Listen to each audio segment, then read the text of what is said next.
விடாமுயற்சியால் சாதனைகள் பல செய்யும் சிம்மராசி அன்பர்களே, இதுவரை பாக்கியஸ்தானமான 9ஆம் ராசியில் இருந்து வந்த குரு பகவான் சித்திரை மாதம் 18ஆம் தேதி முதல் தொழில் ஸ்தானமான 10ஆம் வீட்டில் சஞ்சாரம் செய்ய இருக்கின்றார். தொழில் ஸ்தானத்தில் இருக்கின்ற குரு பகவான் தான் நின்ற ராசியில் இருந்து 5ஆம் பார்வையாக கன்னி ராசியான குடும்பஸ்தானத்தையும், 7ஆம் பார்வையாக விருச்சிக ராசியான சுகஸ்தானத்தையும், 9ஆம் பார்வையாக மகர ராசியான சத்ருஸ்தானத்தையும் பார்வையிட இருக்கின்றார். குரு பகவான் 5ஆம் பார்வையாக குடும்பஸ்தானத்தை பார்ப்பதால் குடும்பத்தில் ஒத்துழைப்பு ஏற்படும். மனதளவில் அமைதி உண்டாகும். கொடுத்த வாக்குறுதிகளை நிறைவேற்றி வைப்பீர்கள். உங்கள் மீதான நம்பிக்கை மேம்படும். பொன் பொருள் சேர்க்கைக்கான சூழல் உண்டாகும். உணவு விஷயங்களில் தனிப்பட்ட ஆர்வம் ஏற்படும். பார்வை தொடர்பான பிரச்சனைகள் குறையும். குரு பகவான் 7ஆம் பார்வையாக சுகஸ்தானத்தை பார்ப்பதால் உறவினர்களின் வழியில் ஒத்துழைப்பு அதிகரிக்கும். உடல் அளவில் இருந்து வந்த சோர்வுகள் விலகும். விவசாய பணிகளில் ஆர்வம் ஏற்படும். வீட்டினை மனதிற்கு பிடித்த விதத்தில் மாற்றி அமைப்பீர்கள். தாயின் உடல் ஆரோக்கிய பிரச்சனைகள் குறையும். குரு பகவான் 9ஆம் பார்வையாக சத்ருஸ்தானத்தை பார்ப்பதால் எந்த ஒரு செயல்பாடுகளையும் அதன் தன்மைகளை அறிந்து மேற்கொள்ளவும். நெருக்கமானவர்கள் பற்றிய புரிதல் அதிகரிக்கும். மறதி தொடர்பான பிரச்சனைகள் குறையும். முக்கிய முடிவுகளில் இருந்து வந்த குழப்பங்கள் நீங்கி தெளிவு பிறக்கும். குரு பகவான் தொழில் ஸ்தானத்தில் நிற்பதால் அலுவலகத்தில் சில புதிய பொறுப்புகள் கிடைக்கும். எதிலும் நேர்மறை சிந்தனையுடன் செயல்படுவீர்கள். பொது காரியங்களில் தனிப்பட்ட ஆர்வமும் ஈடுபாடும் அதிகரிக்கும். நினைத்த சில பணிகளை முடிப்பதில் அலைச்சல்கள் உண்டாகும். அரசாங்க ஊழியர்களுக்கு இடமாற்றம் ஏற்படும். குரு பகவான் கிருத்திகை நட்சத்திரத்தில் சஞ்சாரிக்கும் போது சிந்தனைகளில் தெளிவின்மையும் குழப்பமும் ஏற்பட்டு நீங்கும். வியாபாரத்தில் எதிர்பாராத சில தடைகளால் மாற்றங்கள் உண்டாகும். எந்த ஒரு விஷயத்திலும் ஆர்வமின்மை ஏற்படும். வர்த்தகம் தொடர்பான செயல்களில் கவனத்துடன் செயல்பட வேண்டும். தற்பெருமையான பேச்சுக்களை குறைத்துக் கொள்வது உங்கள் மீதான நம்பிக்கையை மேம்படுத்தும். குரு பகவான் ரோகிணி நட்சத்திரத்தில் சஞ்சரிப்பதால் ஆரோக்கியம் தொடர்பான விஷயங்களில் ஏற்ற இறக்கம் உண்டாகும். வியாபாரத்தில் மறைமுகமான போட்டிகள் அதிகரிக்கும். தேவையற்ற பயணங்களை குறைத்துக் கொள்ளவும். ஆன்மீகம் தொடர்பான சிந்தனைகளால் மனதில் அமைதி உண்டாகும். நினைத்த இலக்குகளை அடைவதில் முயற்சி அதிகரிக்கும். குரு பகவான் மிருக சிரீச நட்சத்திரத்தில் சஞ்சாரிக்கும் போது தாய்வழி உறவுகளால் சிறு சிறு கருத்து வேறுபாடுகள் ஏற்பட்டு நீங்கும். வீடு மற்றும் மனை வாங்குவது தொடர்பான பணிகளில் ஆதாயம் அடைவீர்கள். வியாபார போட்டிகளை விடாப்பிடியான முயற்சிகளால் வெற்றி கொள்வீர்கள். உத்தியோகத்தில் எதிர்பார்த்த சில மாற்றமான சூழல் உண்டாகும். குருவின் வக்ரகால சஞ்சாரத்தின் போது பொருளாதாரத்தில் இருந்து வந்த நெருக்கடிகள் குறையும். கணவன் மனைவிக்கு இடையே நெருக்கம் அதிகரிக்கும். கடன் தொடர்பான விஷயங்களுக்கு தெளிவான முடிவு பிறக்கும். உத்தியோக பணிகளில் பொறுப்புகள் குறையும். வெளியூர் சார்ந்த பயணங்களில் இருந்து வந்த தாமதங்கள் விலகும். பிற மொழி பேசும் மக்களின் ஒத்துழைப்பு கிடைக்கும். பெண்களை பொறுத்தவரை கனிவான பேச்சுக்களின் மூலம் நீண்ட நாள் ஆசைகளை நிறைவேற்றிக் கொள்வீர்கள். இணையம் சார்ந்த துறைகளில் புதிய வாய்ப்புகள் கிடைக்கும். மற்றவர்களின் பேச்சுக்களை நம்பி முதலீடு செய்வதை தவிர்ப்பது நல்லது. வாழ்க்கை துணைவருடன் மனம் விட்டு பேசுவது புரிதலை மேம்படுத்தும். மனதிற்கு பிடித்த பொருட்களை வாங்கி மகிழ்வீர்கள். எதிலும் சுறுசுறுப்புடன் செயல்படுவீர்கள்.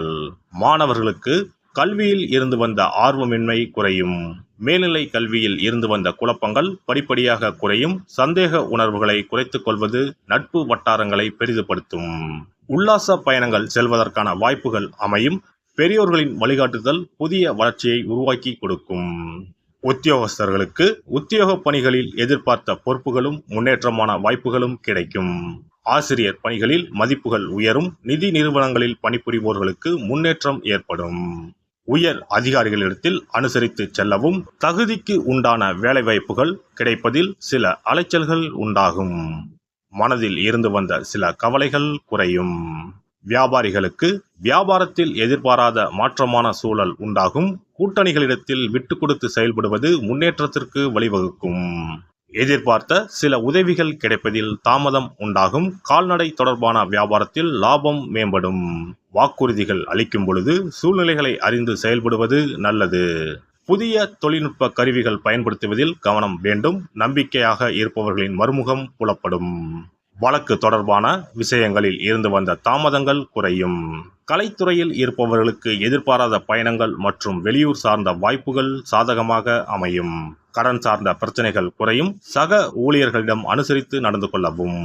பெரியோர்களின் ஆலோசனைகளுக்கு முக்கியத்துவம் கொடுக்கவும் மறைமுகமான சில விஷயங்களை பற்றிய புரிதல் உண்டாகும். அரசியல் சார்ந்த துறைகளில் இருப்பவர்கள் பதவி விஷயங்களில் சற்று கவனத்தோடு இருக்க வேண்டும். சிறு சிறு வதந்திகளுக்கு முற்றுப்புள்ளி வைப்பீர்கள். கட்சி நிமித்தமான சில செலவுகளால் கையிருப்புகள் குறையும். பயணங்களால் உடலில் ஒருவிதமான சோர்வும் அலைச்சலும் உண்டாகும். நடைபெற இருக்கின்ற இந்த குரு பெயர்ச்சியில் குடும்பத்தில் ஒற்றுமையும் ஆதரவும், நீண்ட நாள் பிரச்சனைகளுக்கு தெளிவான முடிவுகளும், பெரியோர்களின் ஆலோசனைகளால் நல்லதொரு பொன்னான காலத்தையும் உருவாக்கி கொள்வீர்கள். அரசு சார்ந்த விஷயங்களில் சற்று விவேகத்துடன் செயல்படுவது முன்னேற்றத்திற்கு வழிவகுக்கும். சனிக்கிழமை தோறும் ஆஞ்சநேயருக்கு நல்லெண்ணெய் தீபம் ஏற்றி வழிபாடு செய்து வர கடன் சார்ந்த பிரச்சனைகள் குறையும். குரு பெயர்ச்சிக்கான சிறப்பு பரிகாரம். வியாழக்கிழமை விரதம் இருக்கும் முறை. வியாழக்கிழமை அன்று அதிகாலையில் எழுந்து குளித்து மஞ்சள் நிற ஆடை அணிந்து விரதம் இருக்க வேண்டும். அருகிலுள்ள கோவிலின் நவகிரக சன்னதிக்கு சென்று குரு பகவானுக்கு சந்தனம், மஞ்சள் போன்றவற்றை கொண்டு அபிஷேகம் செய்ய வேண்டும். பிறகு குங்குமப்பூ கலந்த பசும்பாலை கொண்டு குரு பகவானுக்கு அபிஷேகம் செய்து வழிபட வேண்டும்.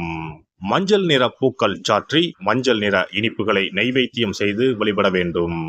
குரு பகவானுக்குரிய தானியமான கொண்டை கடலையை நைவேத்தியமாகவோ அல்லது கொண்டை கடலையில் மாலை கட்டியோ அணிவிக்கலாம். மாலை நேரத்தில் மஞ்சள் நிற இனிப்புகள், ஆடைகள் போன்றவற்றை வறுமை நிலையில் இருப்பவர்களுக்கு தானம் அளிப்பது நல்லது.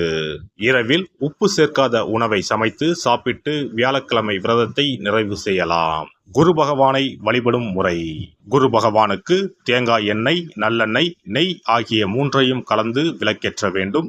குரு பகவானுக்கு ஏற்றப்படும் விளக்குகளின் எண்ணிக்கை 11 அல்லது 21 இருப்பது சிறந்தது. குரு பகவானுக்கு பிடித்த மலர்கள் முல்லை, மல்லிகை. ஆகையால் அவருக்கு முல்லை அல்லது மல்லிகை மாலையை அணிவித்து கொண்டை கடலையை படைத்து வழிபடுவது சிறந்தது. குரு பகவானுக்குரிய வளர்பிறை வியாழக்கிழமை விரதத்தை முறையாக மேற்கொள்பவர்களுக்கு வாழ்வில் பல யோகங்கள் ஏற்படும். சரியான காலத்தில் திருமணம் நடக்கும். ஜாதகத்தில் குரு கிரக தோஷம் இருப்பவர்கள் இந்த விரதத்தை கடைபிடிப்பதால் தோஷங்கள் நீங்கும்.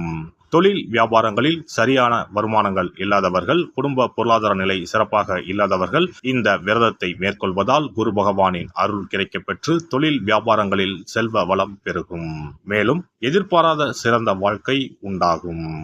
எல்லாம் வல்ல இறையருளால் நீங்களும் உங்கள் அன்பு குடும்பமும் உடல் நலம், நீலாயுள், நிறை செல்வம், உயர் புகழ், மெய்ஞானம் ஓங்கி வாழ்க வளமுடன். இந்த வீடியோ பதிவு உங்களுக்கு பிடித்திருந்தால் லைக் பண்ணுங்க, கமெண்ட் பண்ணுங்க, ஷேர் பண்ணுங்க. மறக்காம சப்ஸ்கிரைப் பண்ணுங்க. பக்கத்துல இருக்கிற பெல் பட்டனை கிளிக் பண்ணுங்க. நன்றி, வணக்கம். ஓம் நமச்சிவாய. சிவாய நம.